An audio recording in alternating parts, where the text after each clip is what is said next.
Nega Jorj Foremanni buyuk bokschi deb hisoblashadi? Uning bolaligi to boks bilan shug'ullanmaguncha qashshoqlik va qiyinchiliklarga to'la edi.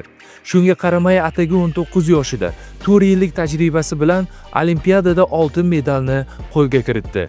1973-yilda u Yamaykada Kimsan Joe Frazerni yakson qildi.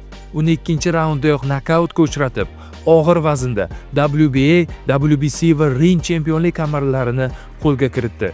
U o'zining juda og'ir, kuchli zarbalari bilan hammani qo'rquvga solar edi. Go'yoki unga teng keladigan bokschi umuman yo'q degadi. 25 yoshida esa afsonaviy Muhammad Ali bilan jangda ilk mag'lubiyatni tatib ko'rdi. Ali chiroyli oyoq harakatlari va zarbalardan qochish evaziga Foremanni holdan toydirdi. O'sha jangdan keyin ular bir-biriga hurmat bilan munosabatda bo'lib, umrboqiy do'st bo'lib qolishdi.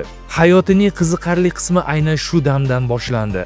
1977-yilda u Jimmy Yangga qarshi ikkinchi mag'lubiyatni qabul qilib oldi. Shunda atigi 28 yoshida, ya'ni faoliyatining eng cho'qqisida ringdan ketishga va ruhoniy bo'lishga qaror qildi. So'ng sport tarixidagi eng hayratlanarli voqea sodir bo'ldi. U oradan 10 yil o'tib, 38 yoshida ringga qaytdi. 1988-yilning o'zida u jami 9 ta jang o'tkazdi. U Evander Holyfieldga qarshi chempionlik jangiga chiqdi.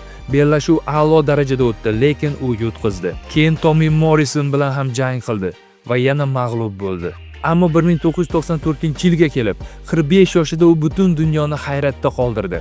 U Michael Murrayni nokautga uchratib, og'ir vazn chempionlik kamarini yana bir marta qo'lga kiritdi. Agar ma'lumot yoqqan bo'lsa, kanalga obuna bo'ling, like, kommentariy va do'stlarga ulashishni unutmang.